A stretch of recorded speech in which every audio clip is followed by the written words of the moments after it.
ఒక ఆయన నిన్ను ఇలా అడిగాడు, తండ్రి దేవుడు 1, కుమారుడు దేవుడు 2, పరిశుద్ధాత్ముడు దేవుడు 3, 1 + 1 + 1 3 అయ్యాయి కదా అని అన్నాడు. నేను అన్నాను, ప్లస్ పెట్టమని ఎవరు చెప్పాడు నీకు?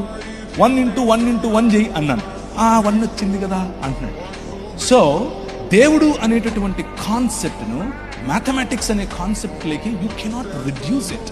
If you still want to add, not multiply, అడిషనే చేస్తాను అనంటే దేవుడు అనంతుడు. Why don't you add infinity plus infinity plus infinity అన్నాడు. ఏమొచ్చిందంటే ఇన్ఫినిటీ అన్నాడు. అయిపోయిందా అని అడిగాడు. Our God, He reveals Himself in 3 persons, but He is one God.